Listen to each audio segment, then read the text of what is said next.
Oh, geez. Guaranteed. Holy cow, half of your list is going to be crossovers. Maybe so. Man, all right.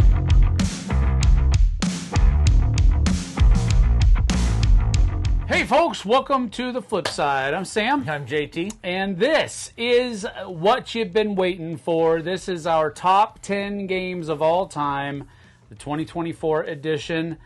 It has been somewhat of the ride, but it is slowly coming to an end. So you're either going to be screaming with your hands in the air or puking over the side. One of the two. I have 5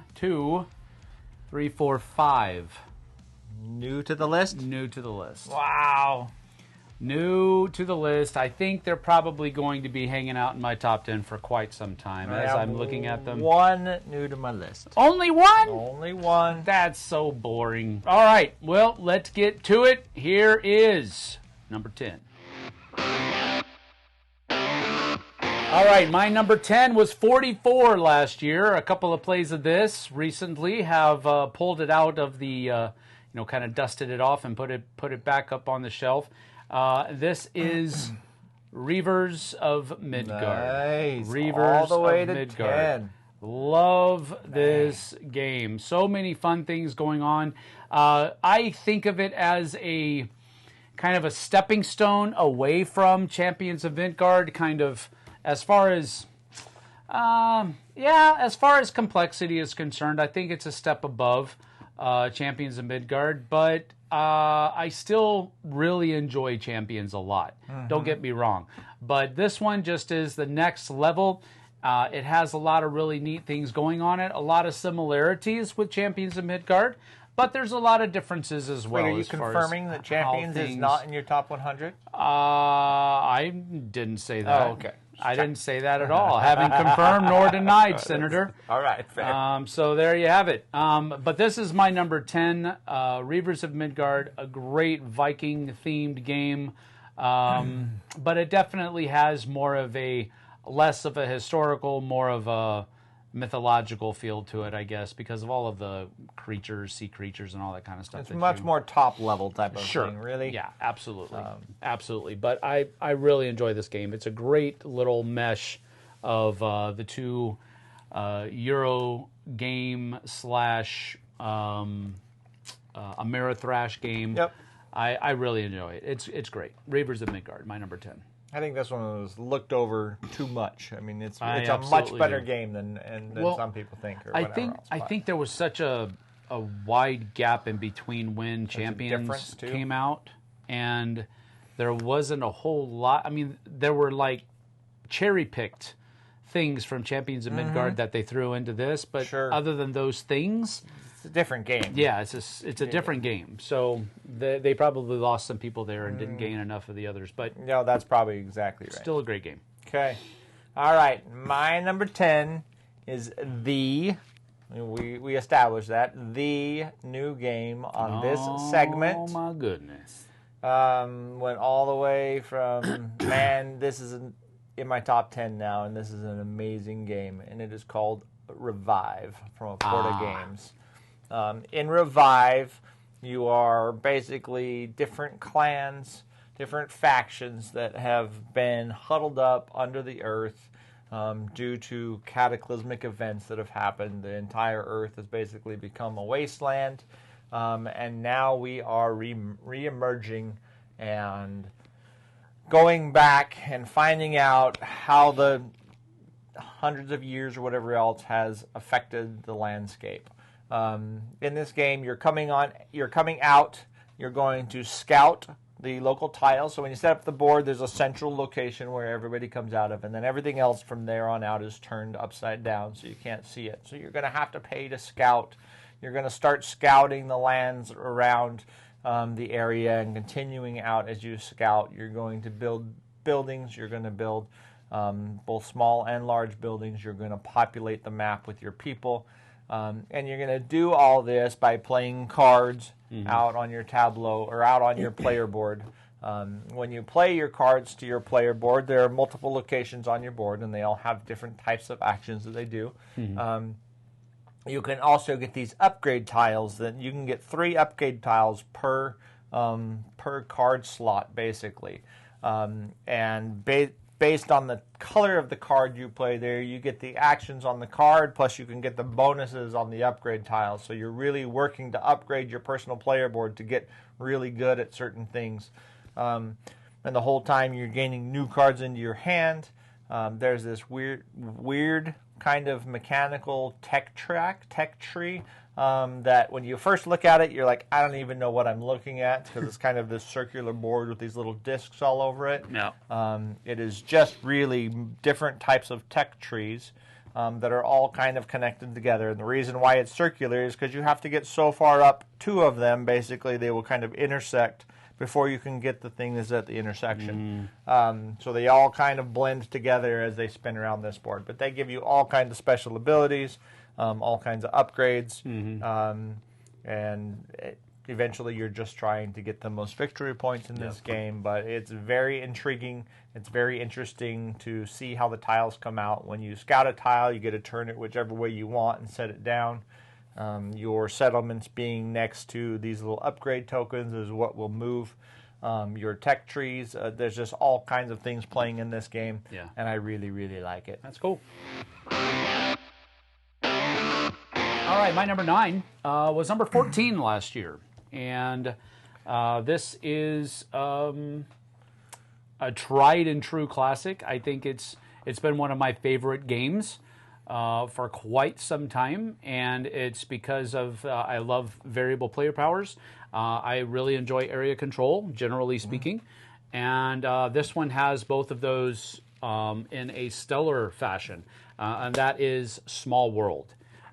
Really enjoy this game a lot, and it's one of the games that takes area control and kind of diminishes it down to its purest form, in that you simply have a stack of tiles that you're going to be able to populate the board with over the course of your turn, and you simply have to place at least one more tile there than what is already there, generally speaking. If it's an empty space, you only have to put one space down. If it has one thing in it, whether it's a tile or if it's some kind of terrain feature or something like that, then you have to put more than that on there. And it's a very simple mechanism as far as moving things out and controlling, but at a certain point, that race is going to reach its limit, basically, and you're not really going to be able to do much more with them, so you put them into decline. And you basically turn over all of their tiles, and you're still going to be able to score points for them while they're still on the table, but you have to get a new race with a new special ability out there, and then you start building them, and then both of those races areas will start gaining you points as long as they're all on the table. It's a really fun game. It goes a variable number of rounds based on how many players are playing the game. Really fun, really simplistic, comparatively speaking, to many other area control games. I really enjoy it, though. It has great artwork, too. But Philip Keyarts did a great job with this game. That's my number 9, Small World. Yeah, I love Small World. This is a crossover for us. Yep. One of the things that I don't think gets mentioned about Small World enough is that when you're playing with multiple people, it's hard to gang up on one person, or it's not wise to gang up on one person, really, because when you're coming in, even when you're bringing in a new race, you're looking for the easiest path in. Yep. You know, you're not looking to hurt somebody. You're looking for the easiest path in. Yep. Many times. So it really works well that way. Yes. Everybody really feels like they're, for the most part, I don't think I've seen a lot of games where somebody gets really crushed. Like everybody's in it. And well, I think part of that is really kind of baked into the game, because that's what I'm saying. You have a different map for each player count. Yep, and it's designed extremely well. It's designed that way. So it's a great little design. Agreed. Right on. All right, my number 9 is a spiritual successor to an older game that we loved, and this was on my list last year. It was number 11 last year, so it just cracked into the top 10. But this is Terraforming Mars Ares Expedition. Cool. Ares Expedition is my Terraforming Mars game of choice. I've owned Terraforming Mars. I've owned the dice game. I don't own either one of them anymore, but I do own Ares Expedition with all of its expansions. That's cool. In Ares Expedition, you are terraforming Mars just like in the main game, except for you don't have the main board that you're really working with anymore. You're still creating heat, you're still increasing the oxygen level, you're still increasing the temperature of the planet, you're still gaining all of the cool cards and the cool abilities and, the algae and the animals and, all of those kind of things. You're still making trees and things like that. But it's much more in your space, in your board, all of these things you're doing. In this game, you are collecting mega credits and, like I said, heat and titanium and, all the other, resources to terraform Mars. Yeah. And you're all doing this together. There is a cooperative version in Ares Expedition as well, which is very, very interesting. And it only gives you a certain amount of rounds, and it's tough. It's super tough. So you have to be extremely efficient this is not a long game type you have to be extremely efficient in the cooperative version. But otherwise, the new mechanic in this, other than not having the main board, is that Race for the Galaxy card draw or card action selection. So everybody's going to select an action, and they're going to select it face down, and then you're going to flip it over. And based on which actions everybody picks, everybody's going to get to do production. Everybody's going to get to make a green, to build a green card or build a blue or a red card or do research to get more cards. But that's all based on what everybody plays out. So not all phases will happen every round. So you have to kind of figure out what kind of phases you think the other people are going to do so that you can optimize what you're doing. And obviously, if you pick the phase, you get a little bit of a bonus, an extra card, or a little bit cheaper product, or whatever else. So that's cool. But the game works really well. It's very beautiful. It's very fun. It's all of the fun parts of terraforming Mars, but baked into a nice, clean version, if that's the way I want to put it. But anyways, that is my number 9. I've become disenchanted with terraforming Mars, so That's fair. I want to try Ares Expedition though, because I think it's really good. I would probably like it. I think so. My number 8 is, matter of fact, the next 5 brand new. Are all brand new. Woo! The next 5. 8, 7, so 6, yes, 5, half 4. of my top 10 is brand new games. Nice. But it's a new era, folks. You're just going to have to grab hold of that and hold on to your hat at the same time. My number 8 is a fun little racing game. It's not really a racing game in that you're racing things around. You're simply racing to get to 80 points first. And this is a Vincent Dutrait artwork game that I fell in love with the artwork first, was intrigued by the mechanisms after that, and then I got to play the game, and I've really come to enjoy it. This one's called After Us. So basically, everybody's going to start with their own little tribe of primates. And the reason it's called After Us is because humans are gone. We are no longer on the planet, so primates are taking over. Think, what's the name of the movies? Planet of the Apes. Yeah, think Planet of the Apes, but there's no more humans left. It's just apes. They ate us all. Nah, I think we just died somehow. Anyway, you have your own little tribe of primates, and you're trying to recruit new primates in, and the whole point of that is so that you can become more efficient and become more powerful and so forth and so on. So you're trying to gather more chimpanzees, you're trying to gather more orangutans, you're trying to gather more gorillas, and you're trying to gather more mandarins. Mandarins? No, mandarins is what you start with. The baboons. What are they called? No, baboons. Anyway, I can't remember what they're called. But it's blue, orange, black, and brown. Those are the basic colors. Anyway, what you're doing is the coolest mechanism of the game is you're going to be able to draw 4 cards on your turn, and you're going to chain them together such that the windows of each of the cards will come together and connect. And each of those frames that connect are going to generate different things for you. It might generate more points. You might have to spend some resources to get more points, or you might just generate more resources. Resources are used for either spending them to get more points, or they're used to attract new primates into your tribe. And the whole point of all of this is to score 80 points first. And it's a really fun game.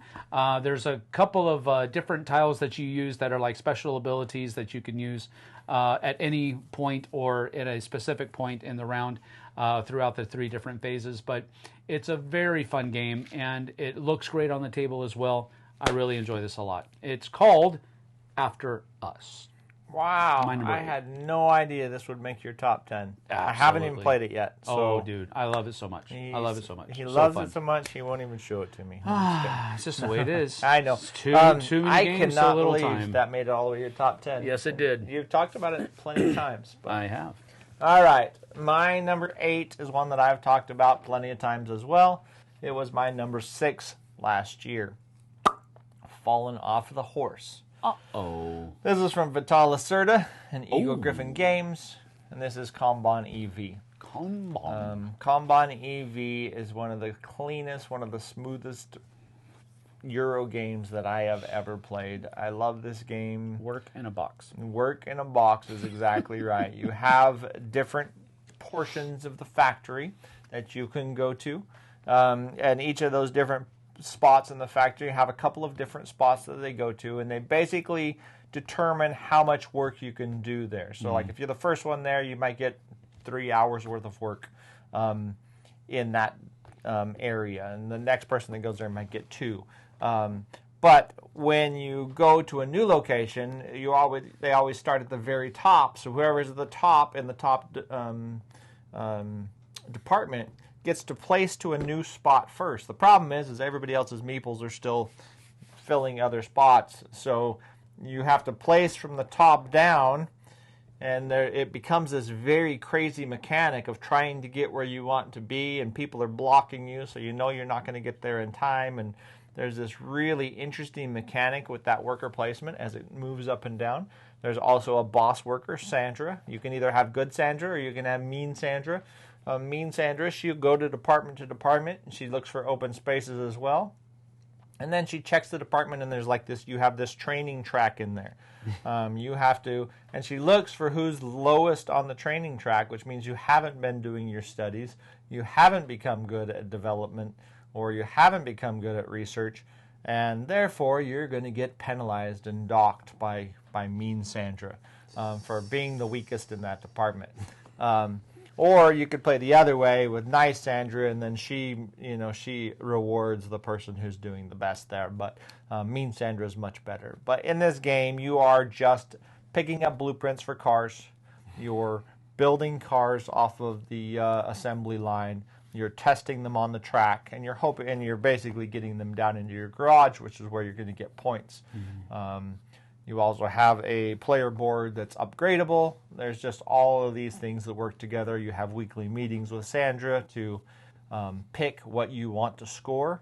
And then you also have end of game or end of season meetings or month meetings or whatever else. So it's a very interesting game. It's very thematic. It's a Euro that is very thematic. Everything you do in there makes sense. It's just very, very cool. And components are off the charts. So really, yeah. I didn't know that. Yep.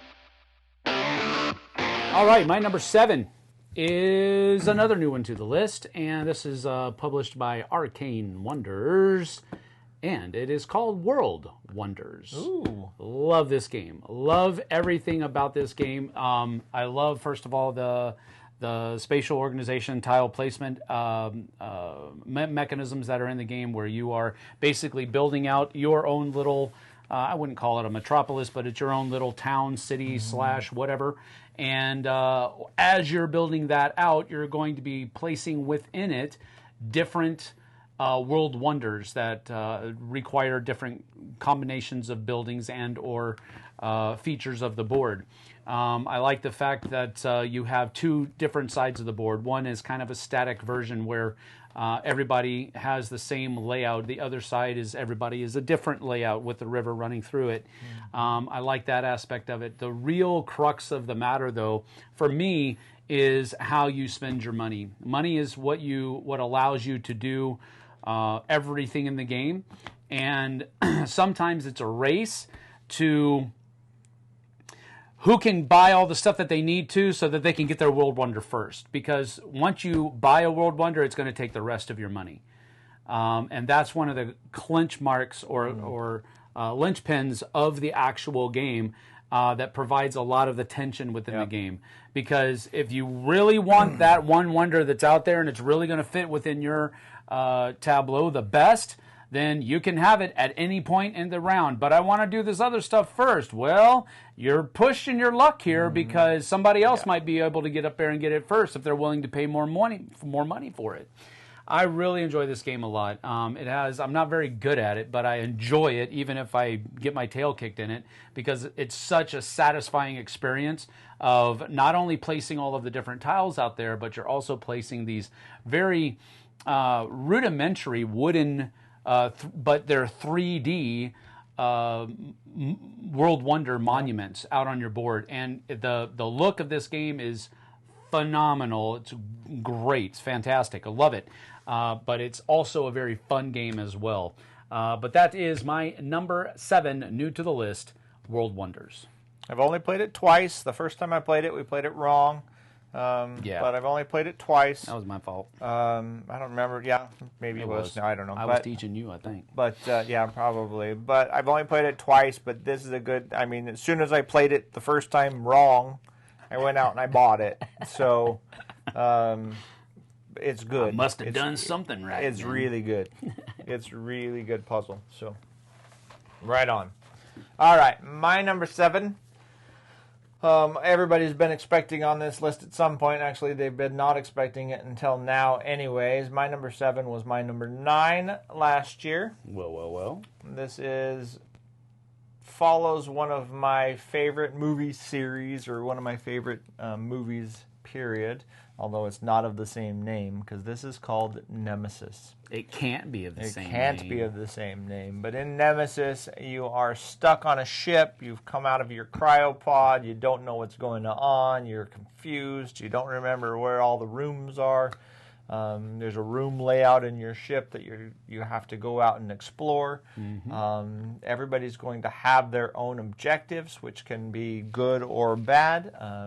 And you start with 2 objectives. You start with a corporate objective and a personal objective, and at a certain point you have to pick which one you want to try to complete. But basically, as a group, you can also play cooperatively, but you've got to figure out if the ship is still headed to Earth where it's supposed to be headed, if the engines actually work and it's actually going to go anywhere in the first place. Yep. And lo and behold, you have some visitors on board.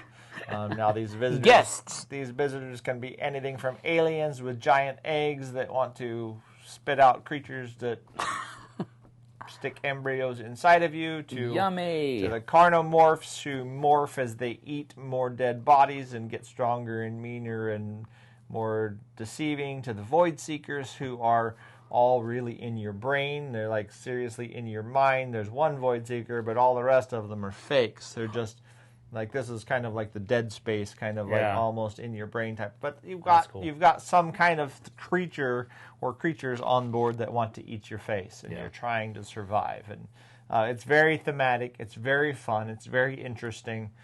You each have a deck of cards that you're going to be playing from based on how many actions you have.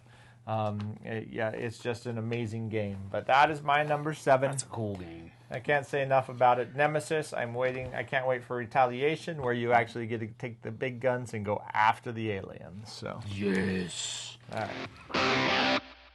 I only played this a couple of times, but 3 times altogether, including the prototype version that I played.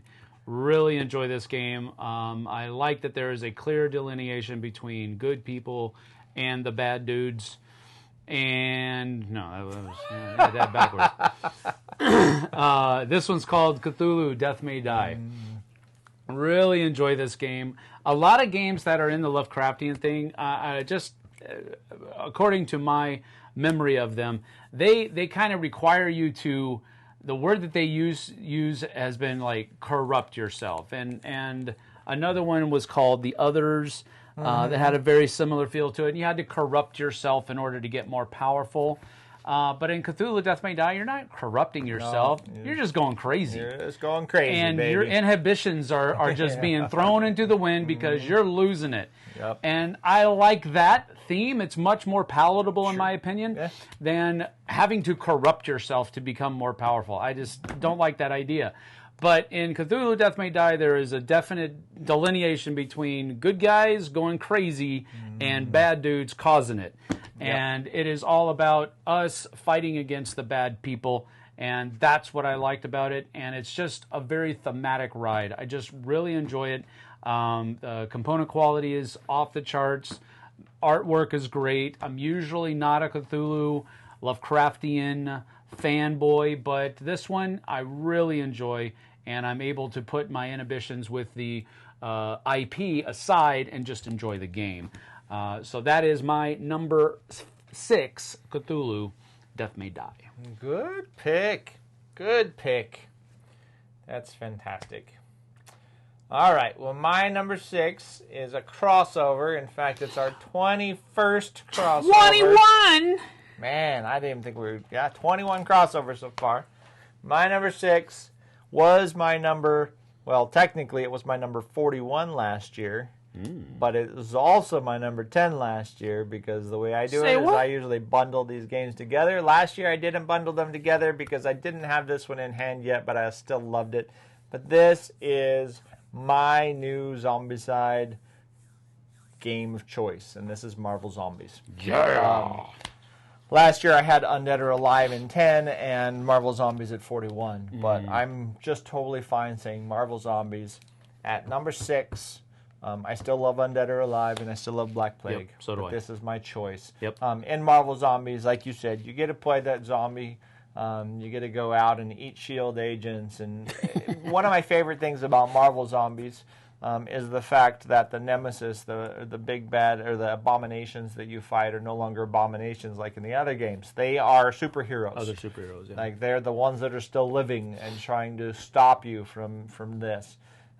If you get a chance, you can also get the resistance side of this, where you get to play the superheroes, and you get to fight against the zombie versions. And that one's very cool, too. So when you're a zombie, you are monitoring, or you're having to deal with your hunger and having to maintain a specific hunger level. The more hungry you are, the stronger you get. But if you get too hungry, then you go crazy and you get, like, bloodlust. Just start seeing red. Yep, you just start seeing red. Well, on the superhero side, you're managing your power. You're getting power every round, and you can use that power for really cool superhero things, which is also very thematic and very cool. Yep. So, anyways, my number 6, Marvel Zombies. Love it to death.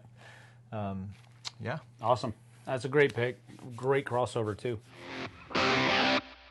All right, my number 5 is a game that I have probably played the most this year, and that is a little bit by proxy, because I spent the entirety of Gen Con teaching it to other people at the Ops event booth.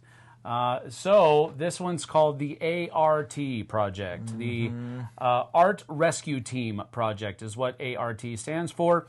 And this is a great little cooperative game that basically, I guess, has some overtones or maybe undertones of something like Pandemic, where you have to go out and you have to keep at bay the forces of evil, as it were, the White Hand. White Hand of Saruman. That's one of the first I was like, why do they call it the White Hand? Haven't they ever seen The Lord of the Rings?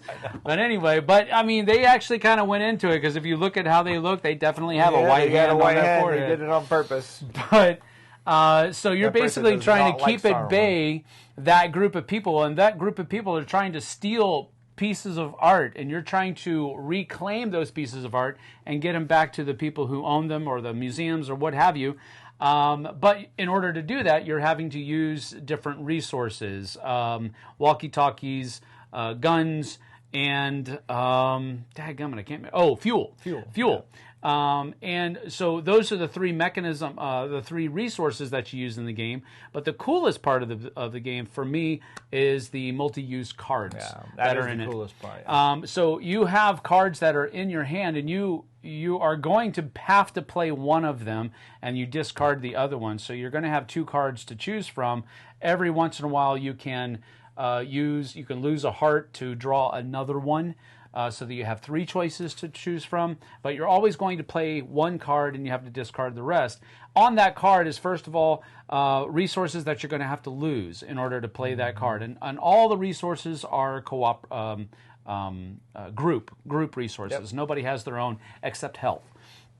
You have to lose some resources. Then you're going to gain some resources. The card also tells you where new hand agents are going to pop up on the board. And then finally, at the bottom of the card and on the backside are clues that are going to lead you to where the next art piece is going to show up on the board. And so you're going to be placing these in a row that basically tells you when three of the same object pops up on that row, then that's where the next art project is going to show up. You're basically trying to collect, I think it's 7 art pieces throughout the course of the game. Once you've collected all 7, you win. But as you collect art pieces, the hand is getting more powerful. It's harder to beat them.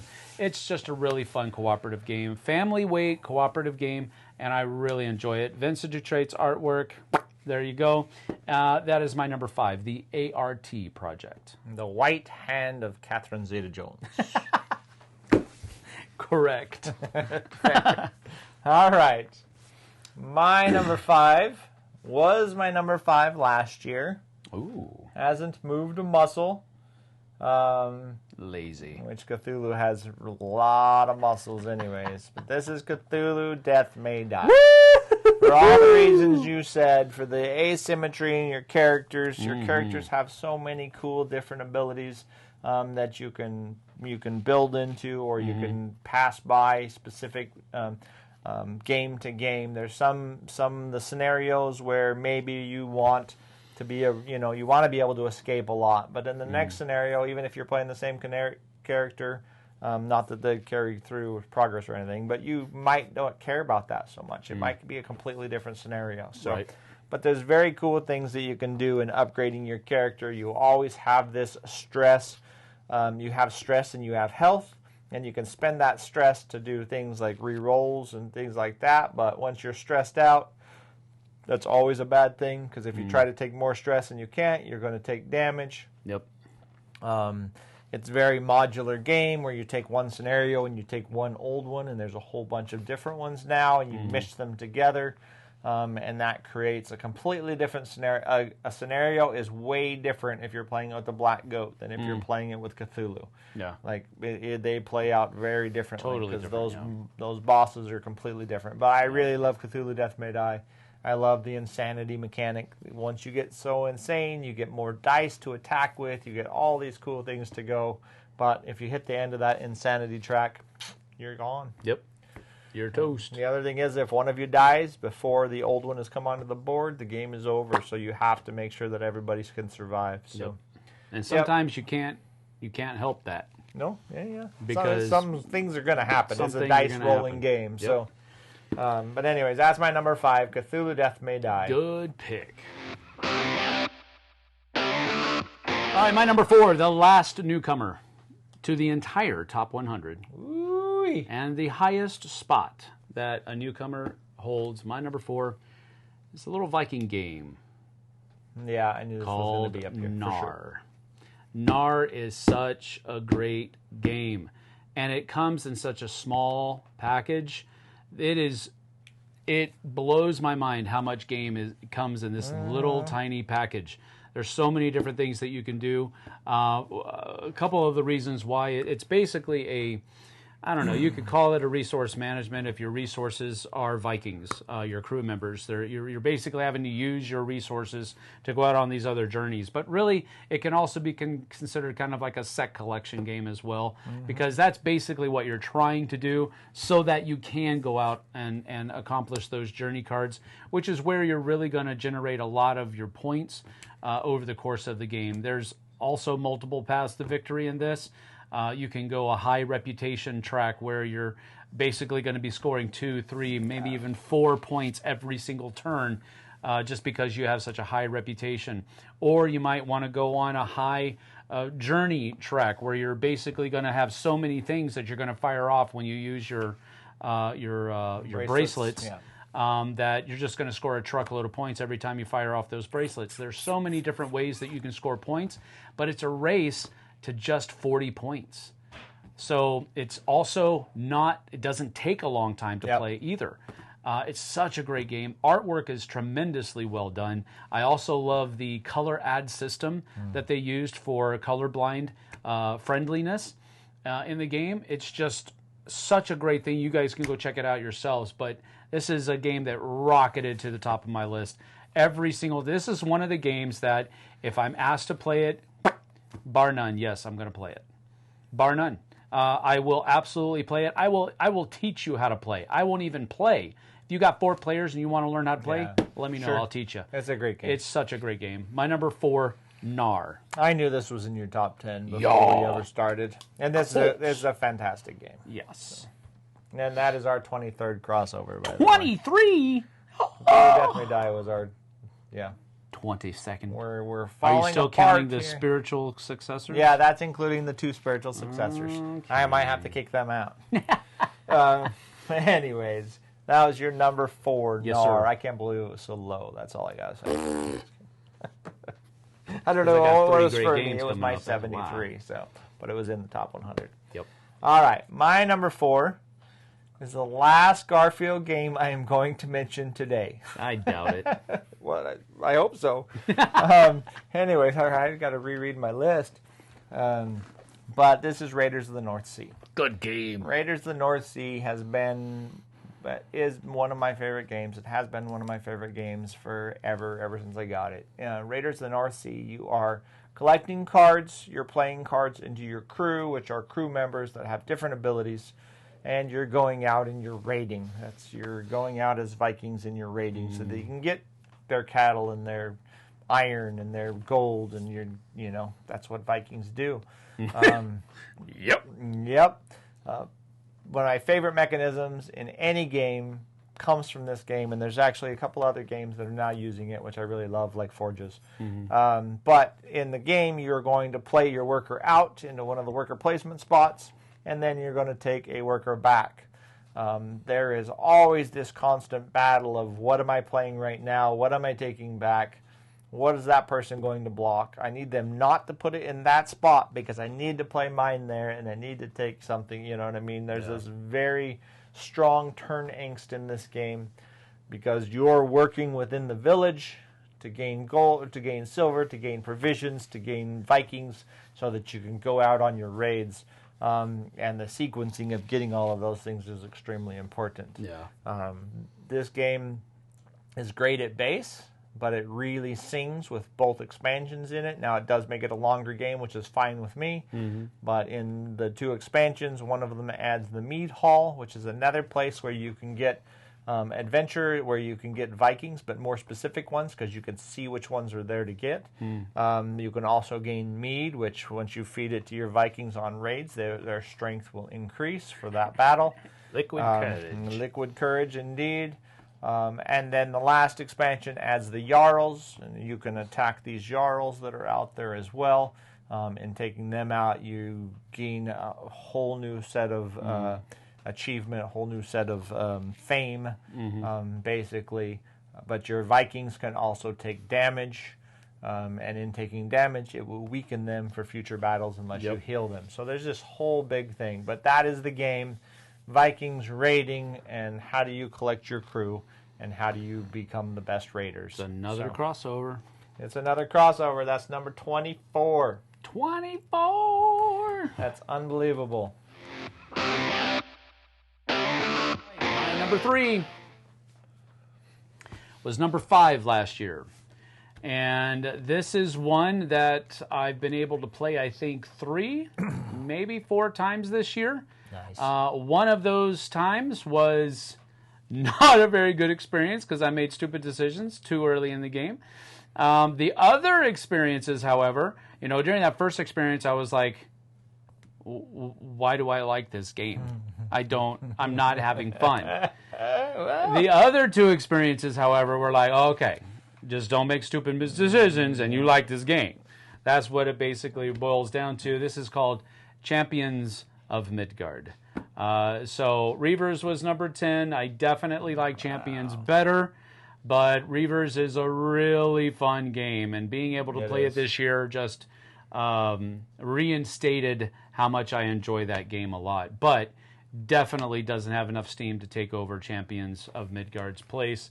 I really enjoy it. This is one of those games, I don't usually say this a lot, but you probably need to get the expansions for this one.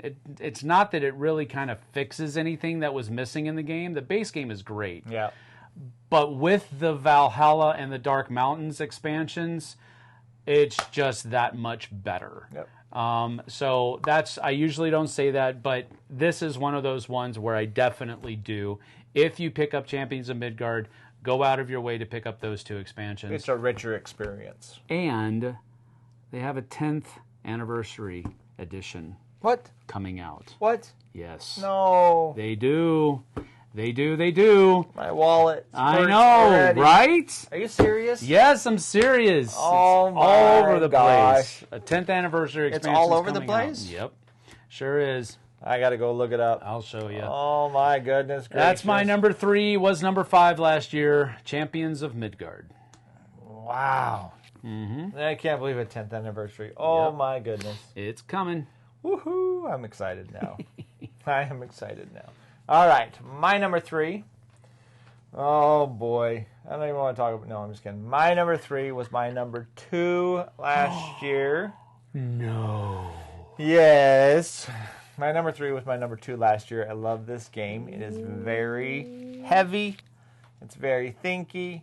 And it's very amazing. And this is Spirit Island. In Spirit Island, you take on a spirit that has very specific powers and abilities and everything else. And you pair with whatever other spirits are along with you for the ride. I thought this was going to be your 1. Well, this was my number 2 last time. I know. Number but 3 you now. Talked about it so much. I know. I love this game. When you take on these spirits, the island is being attacked by invaders. Mm-hmm. There's a lot of different scenarios you can play where those invaders might be the British or the French or the Russians or whatever else, and they have specific ways that they like to do things. Stinking humans. Or even the base game is completely fine, is completely great.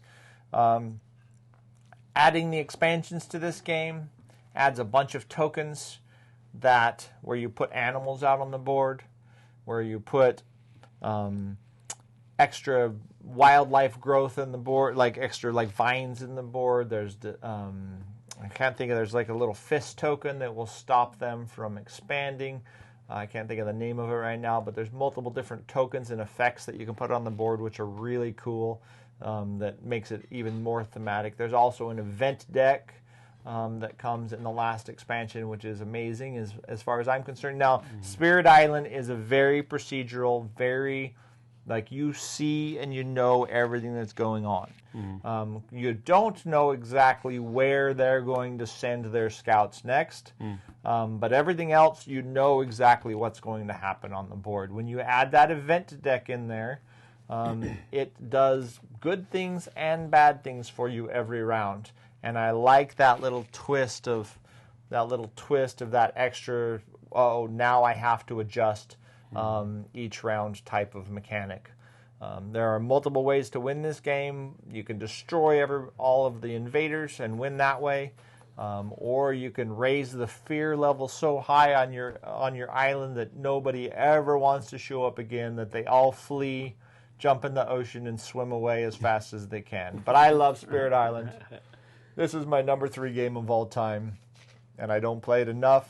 I still play it a couple times this year, but I could love to play it more and more and more. Yeah. Good pick. Nice, Joiner. All right, my number 2 was my number 2 last year. Hasn't moved in muscle. Memoir 44.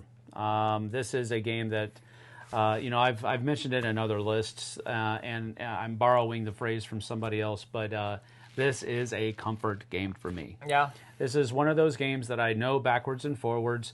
Doesn't mean that I always get everything right, but the general gist of how everything runs, I've got it. And I can teach somebody how to play without even cracking open the rule book. I might have to look at some of the terrain cards to make sure that I'm remembering those effects correctly. But generally speaking, the flow, what we do, how we do it, all of that kind of stuff, it's all up here. And that's one of the things that makes a comfort game what it is. You can just sit down, play it, enjoy it. I've got a buddy at Dice Tower West, Patrick. He and I, as a matter of fact, the way that we met each other, it was at a MeepleCon, it's turned into Dice Tower West. It was 30 minutes before the library was going to close, and we were standing there, and we was like, "Want to play Memoir? Yeah, let's play Memoir." Nice. We knocked out a game of Memoir in 30 minutes. Set up, play it, tear down, back in the library on time, 30 minutes. So it can be done. Memoir gets a lot of flack for being one of those games that takes a long time to set up and tear down. And when you're both working at it, sure, I don't think it's that bad. But if one person has to do all of the setup, yeah, it's kind of difficult. So I'll leave that for what it's worth. But it's definitely my second favorite game of all time, Memoir 44 from Days of Wonder. Good deal. My number 2. You want to guess what my number 2 is? No, let me let you guess. My brain is not all there. It's all right. My number 2 was my number 1 last year. Yeah. This is from Luke Laurie and Breaking Games. This is Dwellings of Eldervale. Whoa! Okay, you already had Andromeda's Edge, though. No, I didn't put Andromeda's Edge on this list at all. Oh, you didn't? No, I didn't put Andromeda's Edge on this list. But it wouldn't be. I already had my one new one for this game, too. Anyways, my number 2 game of all time is Dwellings of Eldervale / Andromeda's Edge. What? Dwellings of Eldervale is a great game, worker placement game, where you are building out this land in front of you. It starts with a certain amount of tiles based on the player count, and you're going to continue to build the land out with these element-themed lands. And the whole point of the game is you are trying to get up on these element tracks. You're trying to build dwellings in specific locations across the map to get points for them. You're also leveling up, getting your warrior out, creating your warrior, creating your wizard, creating your dragon, so that you have these different meeples with different abilities that go out on the board. Dwellings is really cool for the fact that it has 8 different elements in the game, and each of those elements has 2 different factions that you can possibly play, which have different abilities for their meeples. There's quite a bit of combat in this game. This is very much a hybrid game where once you go into combat, you're going to roll the amount of dice that is your combat value versus the amount of dice that is anybody else's combat value.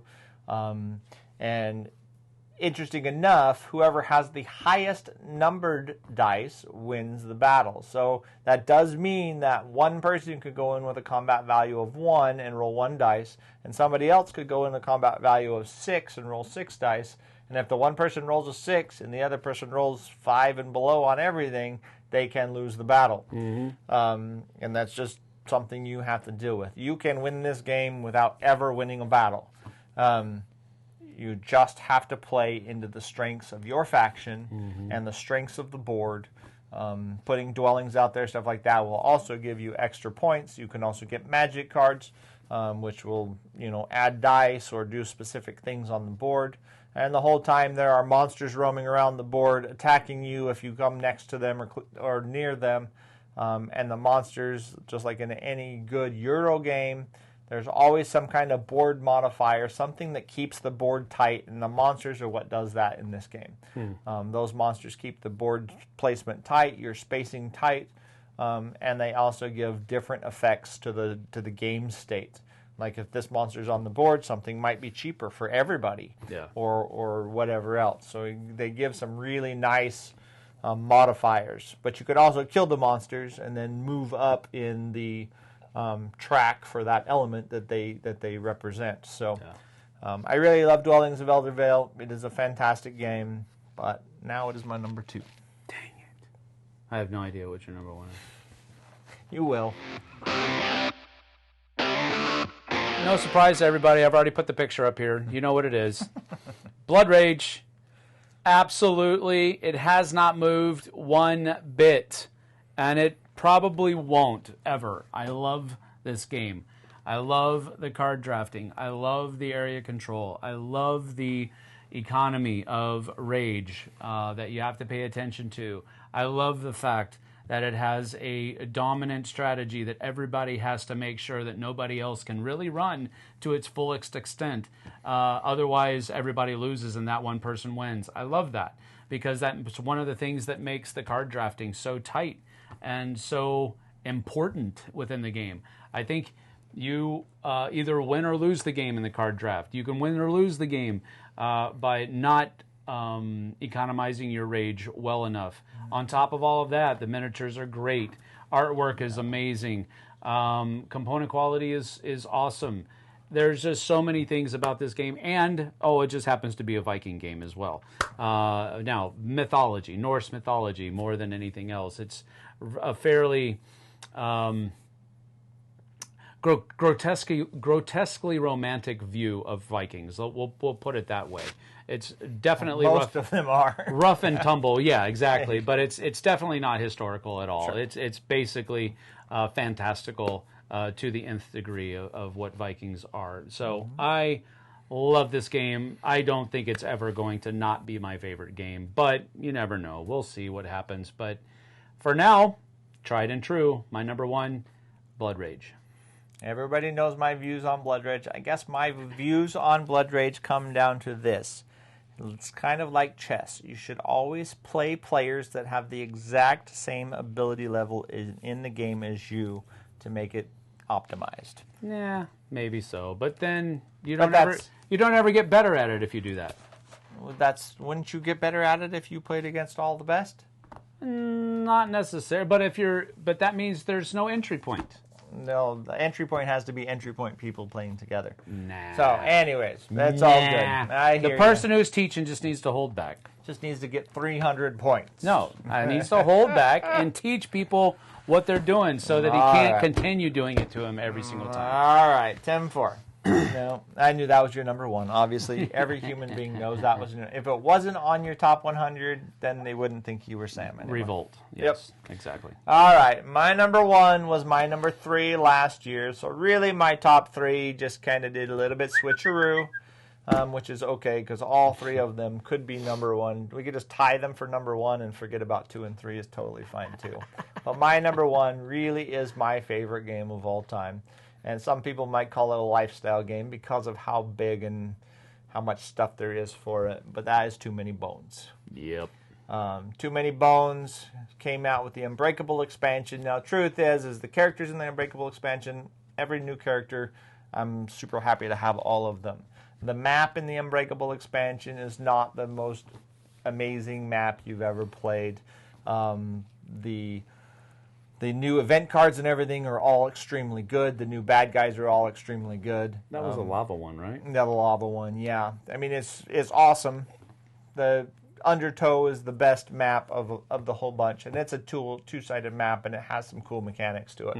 The lava one's just fine. I'm not saying it's bad by any means. I still love it. I love the characters. I love the bad guys. It's just, Just ranked differently. Yeah, it's just not. It's not bad. fantastical, It's just, right? But regardless, Too Many Bones. There are so many gear locks now. There are so many enemies now. There are so many. You could play 10 games with one character and do different things every single game you play. And against different enemies, you're going to want to do different things, right? But I love this game to death. Yeah. I mean, the variability of it, the depth of it, it's off the charts. So. I will say that his love of the game is infectious. It brought me back into the fold, so to speak. And of course, not good enough to hit my top 100, but sure. I mean, but that's just because I don't own the game. I can't play it whenever I want to, that type of stuff. But the other experiences that I've had with the game were turnoffs for me. But he taught it with the I just lost the thing. Not with the Unbreakable? Well, Unbreakable. Yeah, we played Unbreakable. Yeah, sure. we played Unbreakable, and that's what was like, okay, I see it now. I see it now. So, good pick.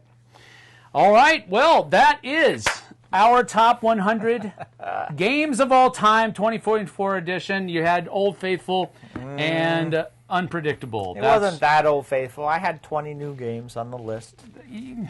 That was half as many as I had, don't I care. think. It's got to be good to climb up in the spot, man. It's got to be good, and I think all of them were. Let's get on out of here. Thank you for joining us. We appreciate you being here, the time and effort it took for you to come with us on this ride through all, 10? 10 videos. 10 different videos. That's pretty freaking awesome of you guys. Thank you for being here. We appreciate you. Give us a like and subscribe. Even hit that bell icon so that you can be notified of when new videos come available. We'll see you guys and gals on the flip side. Take care. 25 crossovers. You're not so bad after all. 25 crossovers. 1/4 of our lists was the same. Yep. That's awesome. Later.